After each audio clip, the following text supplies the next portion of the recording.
एक बार भगवान के सेवक ने भगवान से कहा, आप सारा दिन मूर्ति बनकर खड़े रहते हैं, आज आपकी जगह मैं आपका रूप धारण कर लूंगा और आप आराम से घूम आओ।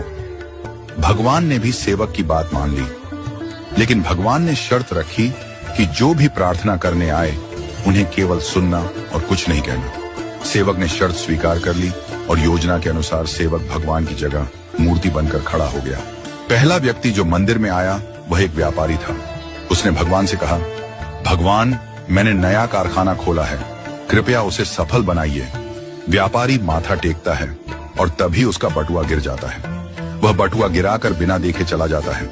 सेवक बेचैन हो जाता है और सोचता है कि व्यापारी को बता दे कि उसका बटुआ गिर गया है, लेकिन भगवान की शर्तों के अनुसार वह कुछ नहीं कहता। कुछ समय बाद एक गरीब आदमी आता है और भगवान से कहता है, भगवान, घर में खाने के लिए कुछ नहीं है, कृपया हमारी मदद करें।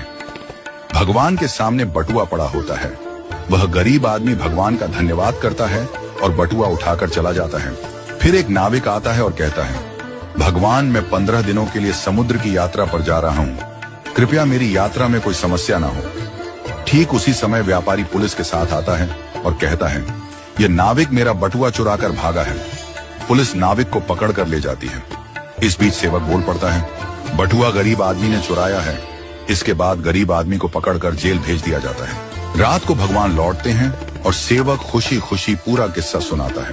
भगवान मुस्कुराते हुए कहते हैं, तुमने किसी का भला नहीं किया बल्कि सब कुछ बिगाड़ दिया। वे आगे कहते हैं, व्यापारी का बटुआ गिरना कोई बड़ा नुकसान नहीं था, वह गलत धंधा करता है, और अगर उसका बटुआ गरीब आदमी को मिल जाता तो उसके बच्चों को भोजन मिलता और उसकी परेशानियां दूर हो जाती। भगवान ने कहा, नाविक जिस यात्रा पर जा रहा था वहां एक तूफान आने वाला था। अगर वह जेल में होता तो उसकी जान बच जाती और उसकी पत्नी विधवा होने से बच जाती। भगवान ने यह भी कहा, कभी कभी जीवन में हमें समस्याएं आती हैं और हम सोचते हैं कि यह हमारे साथ ही क्यों हुआ, लेकिन हमें समझना चाहिए कि इसके पीछे भगवान की योजना होती है।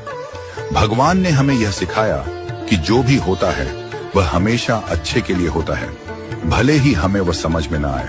इस कहानी से यह शिक्षा मिलती है कि हमें भगवान पर विश्वास रखना चाहिए और जो भी घटनाएं घटित होती हैं उन्हें अच्छे के लिए मानकर स्वीकार करना चाहिए। भगवान की योजना हमेशा हमारे भले के लिए होती है और कभी कभी हमें उस योजना को समझने में वक्त लगता है। हमें हमेशा यह मानकर चलना चाहिए कि जो भी होता है वह हमारे भले के लिए ही होता है और हमें उसमें भगवान की मर्जी को स्वीकार करना चाहिए। हमें कभी भी किसी स्थिति में निराश या हताश नहीं होना चाहिए।